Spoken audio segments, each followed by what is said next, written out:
to love.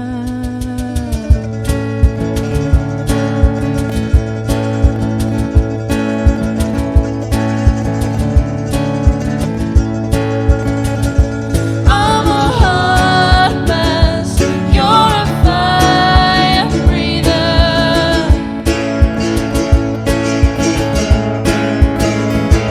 I'm a hot mess, you're a fire breather.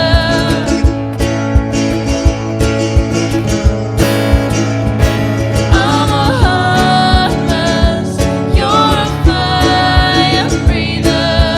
We would pick up speed and then burn the house down. I'm a hot mess, you're a fire breather. It's a dead heat and we burn each other out. I'm a hot mess, you're a fire breather.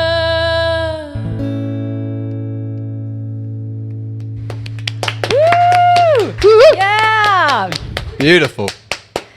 Good evening, friends, and welcome back to the Boileroom for Independent Venue Week. It's Saturday night, which means that we will be screening the venues that changed everything. Tonight, I'm joined by filmmaker Ben Pollard. Ben was commissioned last year to create a film about the venues that changed everything.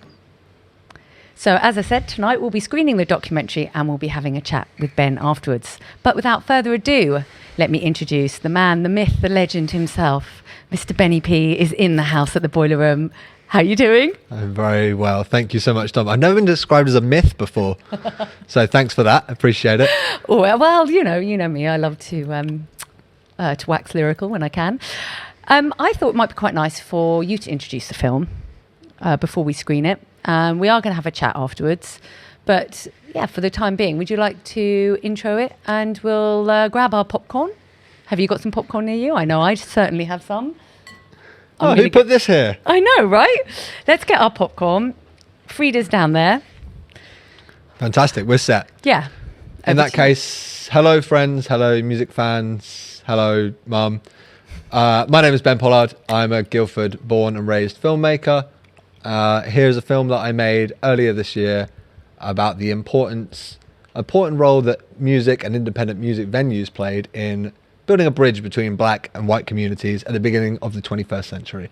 This is the venues that changed everything.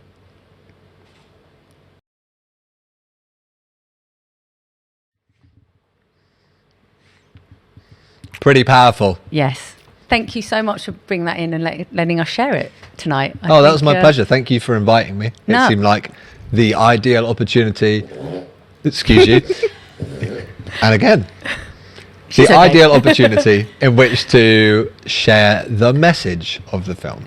I wanted to actually ask you, your signature style normally puts humour and storytelling at the forefront with music videos like, say, the Art Brut. You've done 3 Art Brut videos. Right.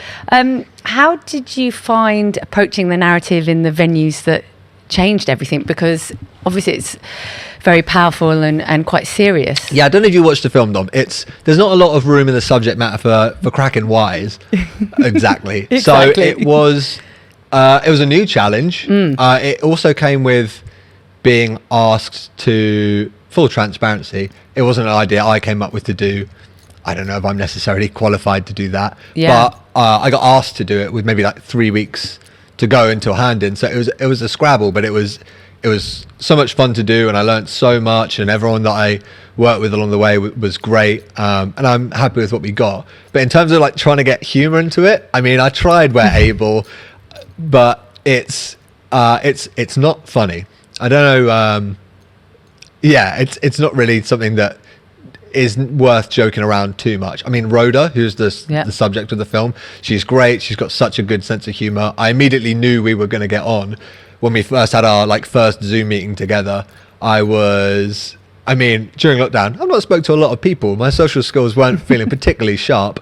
So getting to meet her for the first time I was a bit nervous, to be honest. She's quite a legend in her field. Yeah. But the moment she popped up on the Zoom call in her pajamas with a green screen background of a sunset, I was like, this is my kind of person. Yeah. We're going to get on great. This is gonna work. And she was wonderful. She's she's so interesting and like a total natural storyteller on camera and stuff. So she made the whole thing easy. And I am going to answer your question in terms of getting humor into it.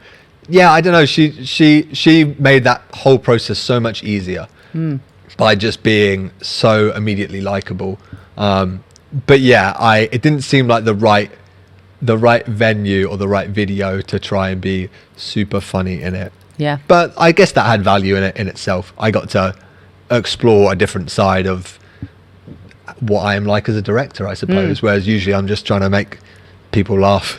Yeah, and actually that's where I was going with that. I kind of was really interested to sort of tease out of that how you felt about actually not being able to have any humour, but quite a serious subject matter, which I think you portrayed really well in the documentary. Yeah, it was counterintuitive, I guess, to my nature. I mean, the kind of, without realising, I only kind of had the light bulb moment of like, oh, I really like making people laugh or making people think about something in a new way through my stuff that I direct. Like that penny only kind of dropped a few years ago. I've been making videos for maybe like 10 years in various capacities. Like, I guess I had identity crisis, a really overdramatic way of saying it, but I didn't really know where I fit in, what I was trying to say, what I was trying to do. So yeah, kind of realizing like being lighthearted, like, I don't know, I think there's a lot of value in humor. Yeah.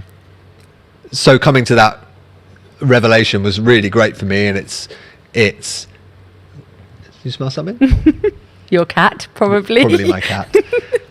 There's a lot of value in humor, I guess, is what I'm saying. But I understand that there's not always a venue for it. There's a time and a place, which is sort of like every dinner I've ever had with girlfriends' parents in the past. Hello? You're kidding me. You gonna get that? I will. In the middle of an Good interview. evening, Boileroom. How can I help? Yes. Yep. No, he's here. He's here. Yeah, not a problem. I don't mind doing that. Yep. Okay. Yeah. If I could just take your name. Okay. Not a problem. Yep. You too. You too. Yeah. It was great, wasn't it? Yeah. Okay. Thanks for the call. Bye.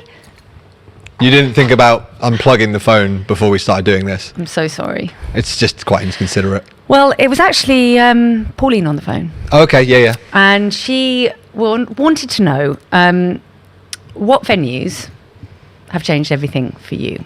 Wow, that is a very weirdly specific question. Well, also, I actually wanted to pick up on something Rhoda said in the film. She said, it completely does change your life going into a small club and seeing a great act.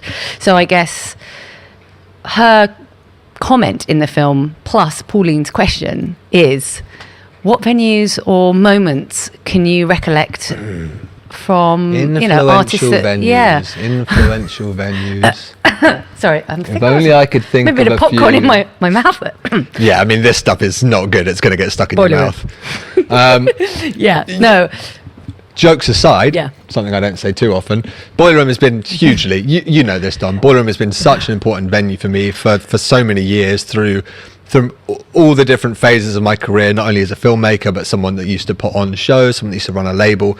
Having a venue to affiliate with and have my back it's been so important. And likewise, to have a space in which I've been able to support and like grow my skills and like use those skills to help has been instrumental in my life. So Boileroom is top of my charts, to be honest. There's a ton of venues. Like so much of the work I do is it's like 99% is music stuff, and so much of that is live music. So it wasn't until just the other day, quite boring here, strap yourselves in folks, I was doing my tax return that I warned you, that I realized, and looking at that chunk of time in which it was due, so much of my work was through live music. It was really a penny drop moment that I realized the severity of the situation we're in, maybe on a slightly selfish note, but the severity of where we're at, because she's on a mission. Yeah.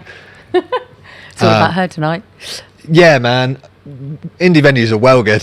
They're brilliant. Like, and can you recollect any artists that you've seen in either through film, even through filming them for a specific purpose, or just a gig that you've been to that maybe in an indie venue, and obviously doesn't have to be here at the Boiler Room.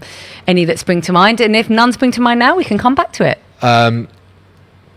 Tricky question, only because I'm in a lucky position. I get option paralysis. I've had so many really life affirming experiences at live shows. Yeah. No matter what side of the camera I'm on, whether it's filming a band or a band that I've worked with, playing a really important show, or just being an audience member and stuff. They've all been such important experiences for different reasons. Someone putting on gigs as well. Like I've managed to put on shows in the past that I never thought would be possible, and it was some real like bucket list moments there. I mean the one that springs to mind, on a personal note, which is what this show's all about, so don't worry about it, is putting on Meet Me in St. Louis' comeback show at the Star. That first show they did there was legendary, and like kind of before my time, before I was going to shows, but someone that latterly got into that band and loved them and kind of became a bit obsessed with them.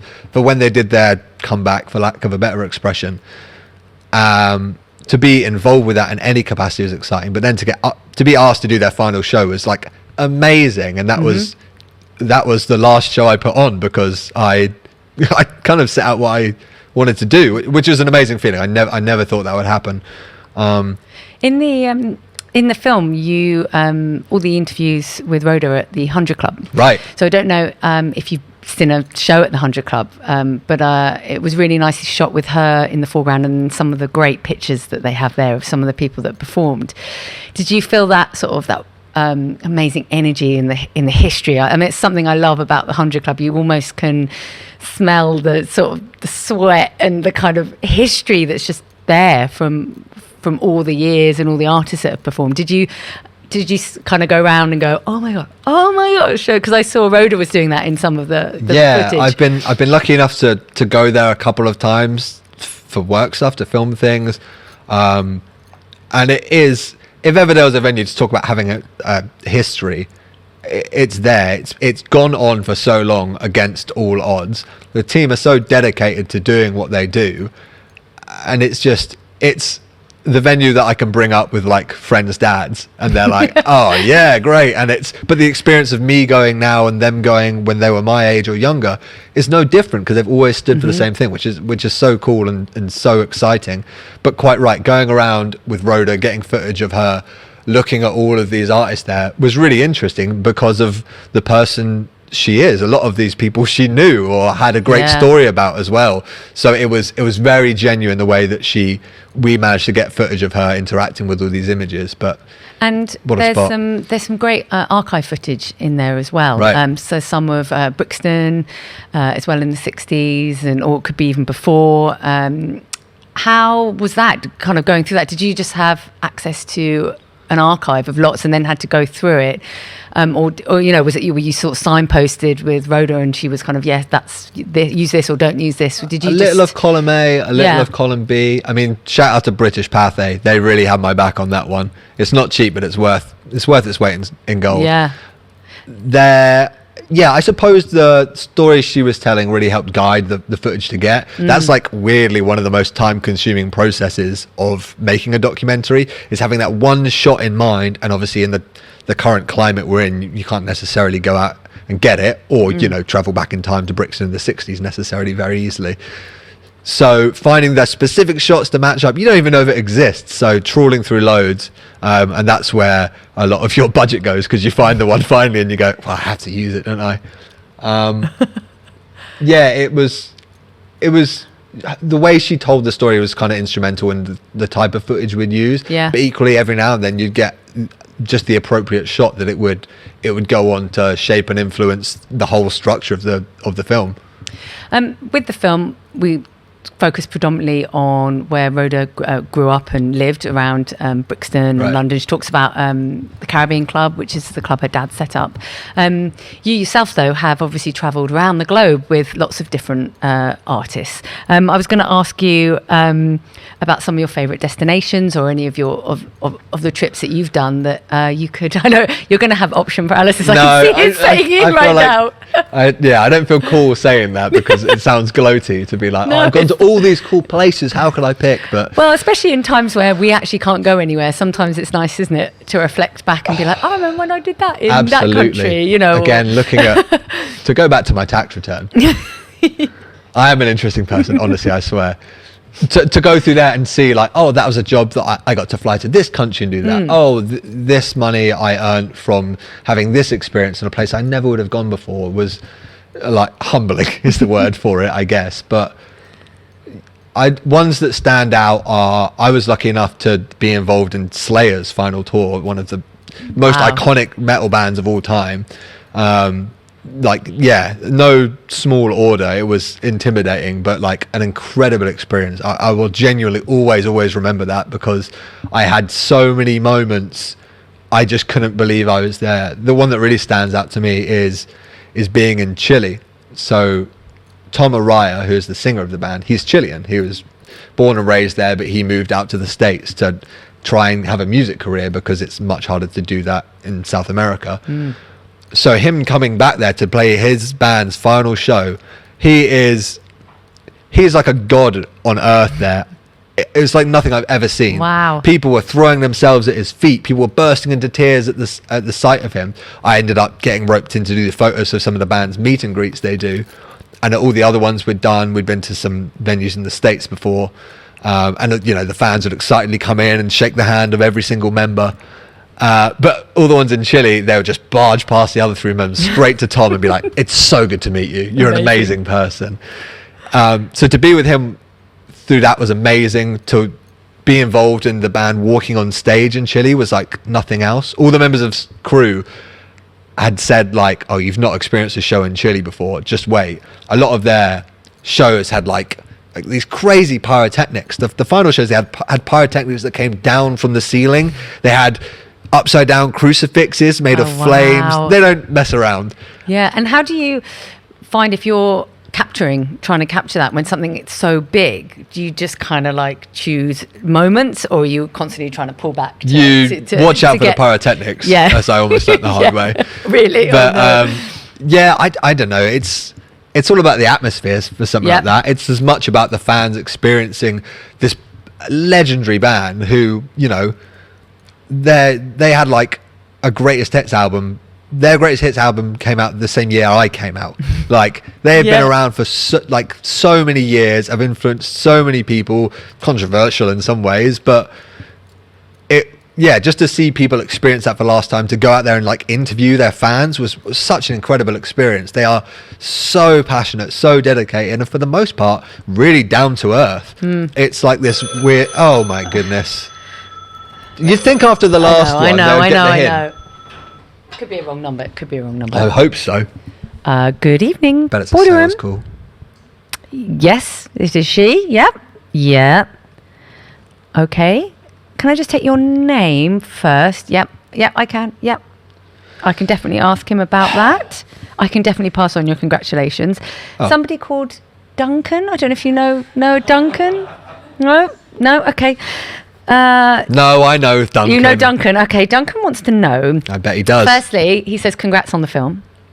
All right. And he says, are you working on any other music projects at the moment? And he'd be interested in knowing some of your favourite music documentaries. Oh, that's cute. Yeah. Is that okay? Yep. All right then. Thank you, Duncan. Yes, I will. You too. Yep. Night. Yeah, love you too. Bye. So. Unbelievable. He knew we were doing this as well. It's frankly rude. I know. So, yeah, his question is, some of your favourite music documentaries, have you got any? And are you working on any other music projects? Obviously a bit tough at the moment because we're in a pandemic, but anything I think bubbling away? That's something interesting to talk about, not to belabor the point too much. We're in a pandemic. I don't think that's news to anybody, but working has been a weird experience lately because I really like getting to work with people to like help craft their vision, to create characters and stories for a lot of the stuff I do, and inject as much humor into that as I'm able to. So to not be able to meet up with people has been tricky. One of the videos I made a few months ago in lockdown, maybe during the first one or the sequel, I can't remember, was a video I got commissioned, meeting up with the person wasn't an option, so I just did it all in my house with the help of my very patient partner. Did it all with puppets over the course of like a week, and it was a great experience. And like if ever there was a time to try doing that kind of stuff out, this is the fall and rise of Frank Mendes. That's right. Yeah, it was a story about a has-been rock star who decides to have his comeback after realizing he is living like a scumbag. And maybe it's slightly autobiographical in somewhat. After months of not doing anything and barely getting out of bed and being on my pants a lot of the time, I thought, I need a comeback. I need to make a triumphant comeback with puppets. Well, actually, it's good that we talk a little bit about what you've been up to during lockdown, because I'm interested to ask you about your mild, well, I don't think it's mild, it's more severe obsession with Nicolas Cage. Oh no, Dom, why you got to do this to me? We were just talking about all the things that make me sound cool and impressive, and like my time is valuable and worth something, and then you want to bring, all right, go ahead. Yeah, well, just tell me a little bit about how you got to, or where the idea came from to watch, is it 100 Nicolas Cage? Right, well here's the deal. You got to do something, right? Yes. And at a time where every bit of work I had lined up just got pulled away one by one, nothing on the horizon, I thought I'd probably go like 100 days free at least. This lockdown, the first one was meant to be 3 months, that about equates. So I thought, which of my friends is glutton for punishment here? So I gave my friend Daniel Fisher a phone call, and together we started Uncaged, which is a podcast where we watched 100 Nicolas Cage films in 100 days back to back. How was it? Very damaging to my mental health. Did you watch them in chronological in order? release order. Yeah. So I don't know what I can even say about this. Like, was it funny? I don't know. Was it a good use of my time? Listen, Dom, I like to entertain people. I like to tell stories. I don't know. The world was in a weird, bleak place, and I just wanted to do something, even at the cost of my own mental well-being somewhat, to just try and cheer some people up a bit. Was it as well, once you were in it, you just couldn't get out of it, could you? I mean, you'd kind of backed yourself into a bit of a corner there with... Daniel and I are two quite stubborn people. Yes, so it more or less became a game of chicken. Who would pull out first? And the answer was neither of us. So... And can you surmise, is there a favourite Nicolas Cage film? Is there one that you're like, yes, that's the one? Dom, I can't answer that question. I get like Vietnam style flashbacks. Okay, let's not go down a PTSD. Okay, that's very dramatic. No disrespect to our veterans. We appreciate your service. Watching 100 films in a row isn't like going to war. Especially if you're in your pants. Especially if I'm in my pants. So, all right, I'm going to... Season 2 out now. I'm going to ask you a little bit about Failure by Design. Okay, great. Because you are not just a filmmaker. There's a lot of strings to your bow. Is that the right... It is. I think that would actually be quite ineffectual for do you know what I heard someone say the other day? They meant to say, does a bear shit in the woods? But they said, does the Pope shit in the woods? And I think that they got the wrong analogy, and I thought that was quite funny because they meant to say, is the Pope Catholic? But they didn't, and they said, doesn't that? Anyway, let's talk about Failure by Design. Sorry for the bad language, Mum. Oh, poop. Sorry. I want to talk about Failure by Design. So Me too. That's been going since 2013. God, yeah, you're right. Some great bands, working with Weather State and most recently Snake Eyes. Yeah. So tell me a little bit about where Failure by Designs came from, and where you are with it right now. Cool. Failure by Design Records. Myself and one of my very best friends, Connor Laws, who I think is watching. If you are, Connor, good to see you, mate. Hope you're well. We started a record label in 2013. Why? Great question. Brilliant question. Can't answer it. It just seemed like the right thing to do, you know. I'd been putting on shows for a little while. We're both huge music fans. I think we just wanted to find a way to be more involved, and we really cared about the same things in each other. So we thought, let's give it a go. What's the worst could happen? Fast forward 7 years and a lot of debt. No, that's a very negative way of putting it. And it still to this day is one of the best things I've ever done with my life. So many people who are so important to me, and this venue, I guess in no small way, are linked to that label. Yeah. And it was a crazy ride of just completely making it up as we go along. Granted, that's sort of what I've done with my filmmaking career, but just winging it basically, and just like backing bands that we really love. We didn't have any money, so it wasn't really a case of investing our cash into things. It would be more a case of just like, we really like you, we're just gonna help. Anyway, we did that for a while and it was great, and we worked with some bands that were amazing, and a couple that went on to become really popular, and we met friends from all across the world doing it. But it sort of got to a point in maybe 2017, I want to say. Does that sound right, Connor? 2017, 18, where we sort of doubled down a bit too hard on trying to make it like a career, I guess. And these are two people that did not know what they were doing. We put too many eggs in the basket, basically, and then the basket spilled. And there was a weird period, and stop me if this is a bit too candid, but there was a weird period where basically the label wasn't going well. And months went by and I realised I hadn't spoken to Connor, because we refer to the label as like our ugly baby. It's like, it's horrible. We can't stand to look at it, but we love it. Anyway. I think what you pick up on there, it's such a challenge when the thing that you love doing. You're joking. I bet that's Connor as well. Let me just pick it up. Good evening, the Boiler Room. Serves me right for bearing my soul. Oh, you're right. It's Connor. Unbelievable. It's Connor. Yeah. I will I can congratulate him on the documentary, not a problem. He's probably fact checking me. He's saying the documentary is very good. Oh, that's nice. One of your favourite videos is that he's worked on is the JCQ documentary. Right.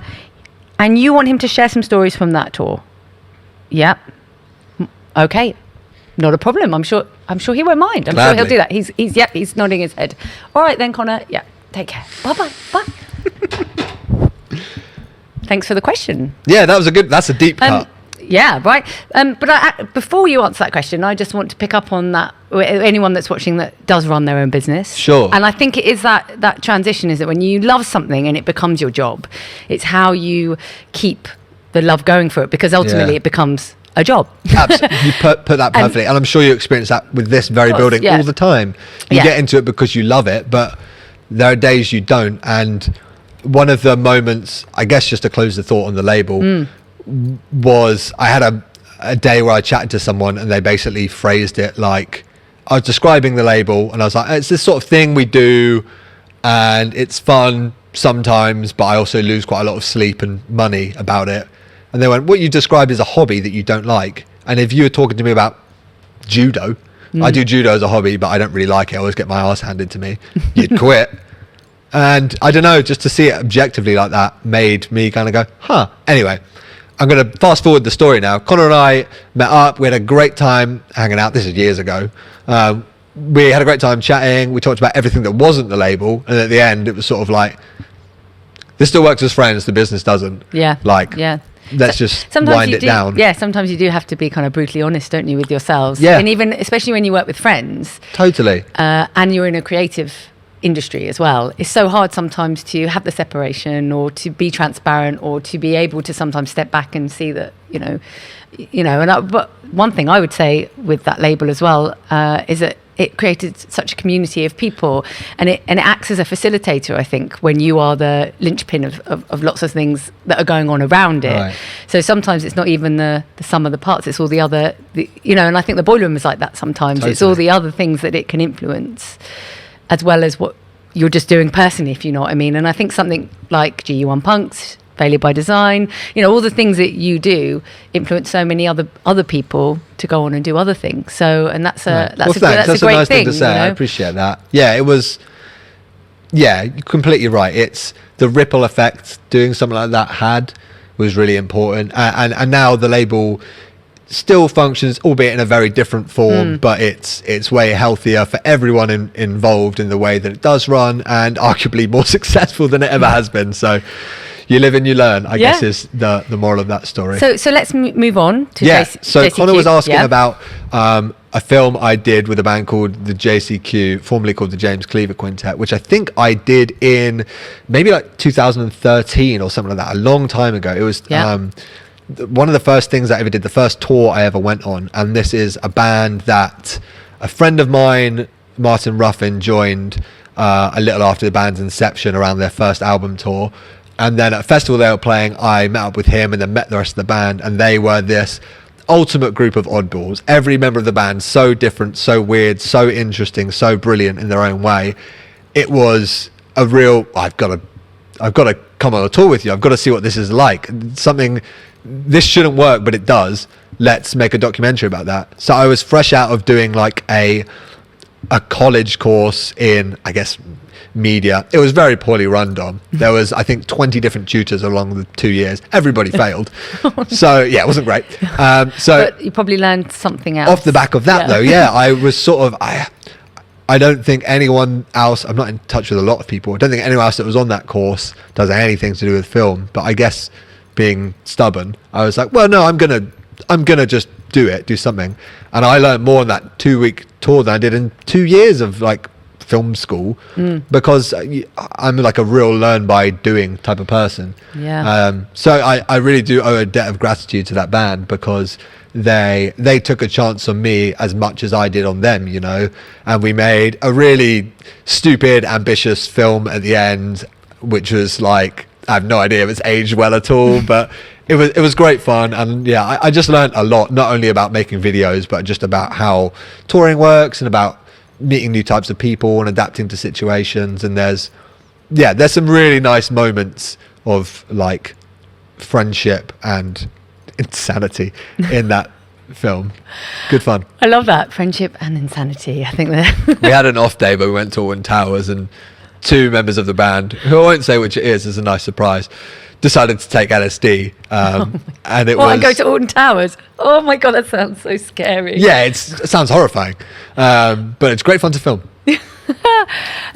So moving forward to where we are now, we're obviously a bit limited with what we can physically do. We've spoken about Nicolas Cage. We won't go there again.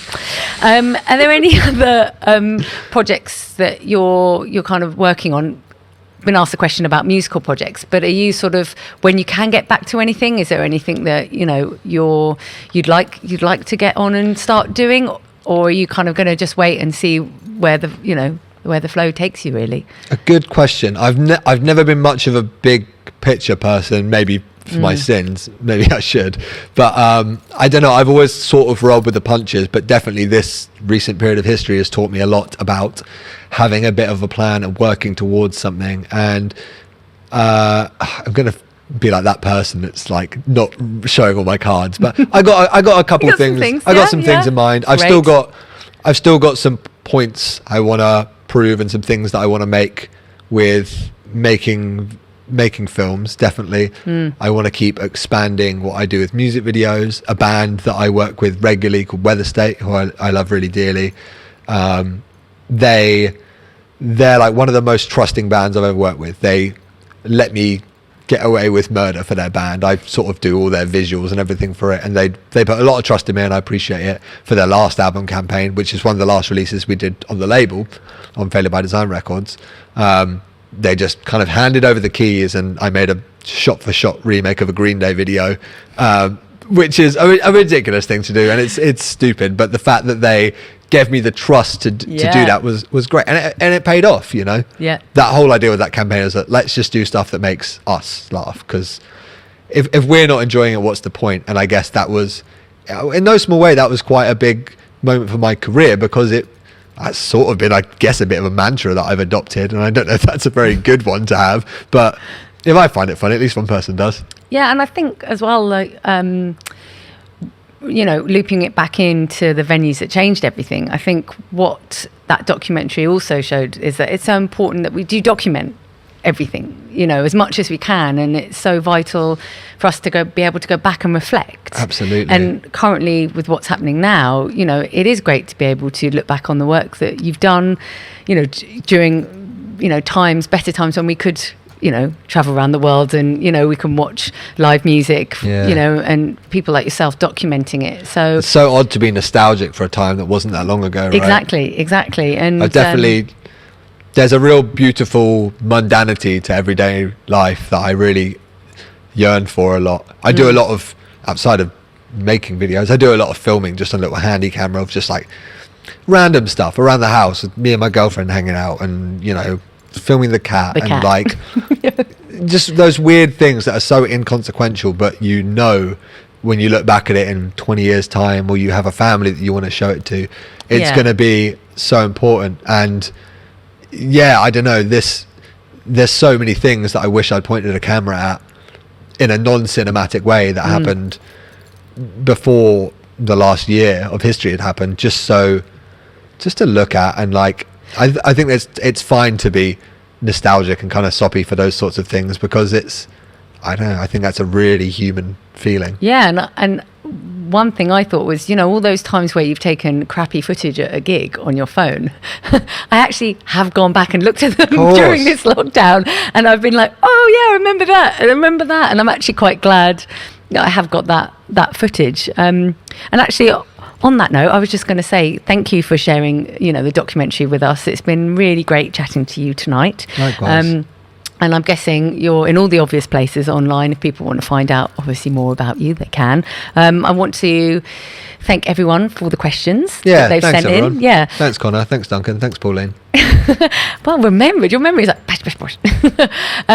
And yeah, to thank you guys for watching as well. Before we go, I wanted to have a little chat with our house band this week. And Ben, you are welcome to get involved in this chat.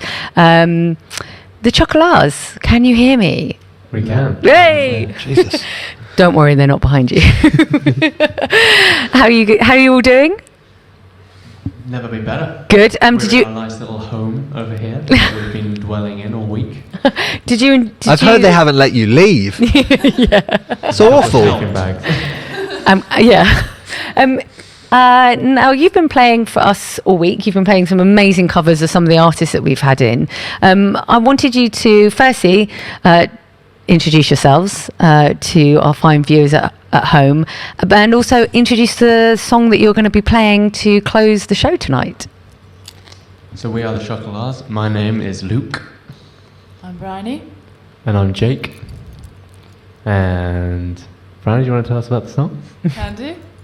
We watched the documentary, and we're looking for something that we could cover that would be relevant.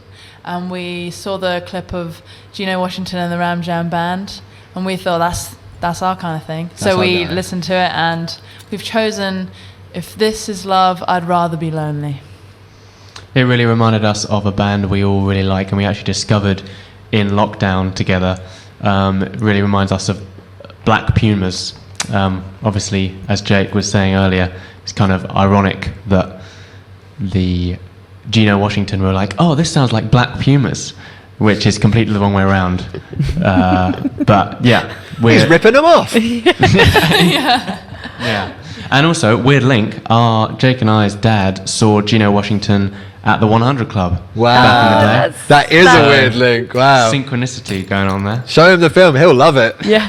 I think hopefully he's watching today, so I'm sure Thank you, Mr. he would have seen Andrews. it. And apologies again for my disgusting, terrible language when I swore.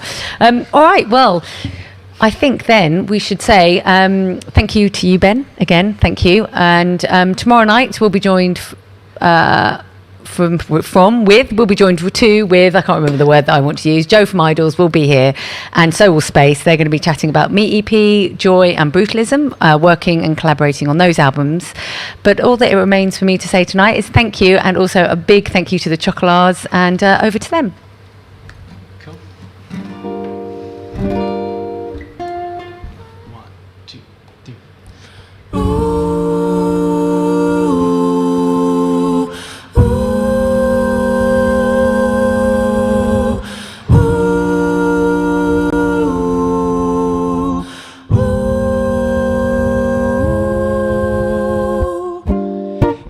girl, you tell me you love me, but you're seen with somebody else.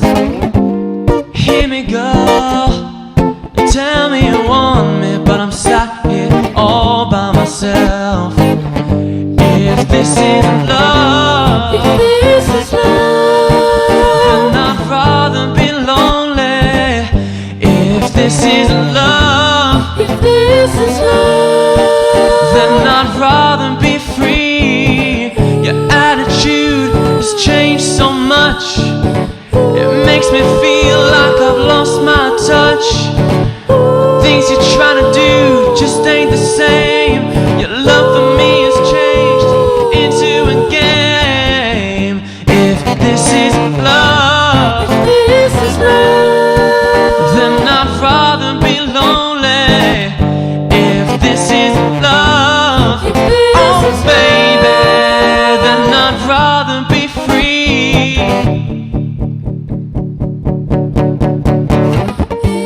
Or is it she's playing another one of her games?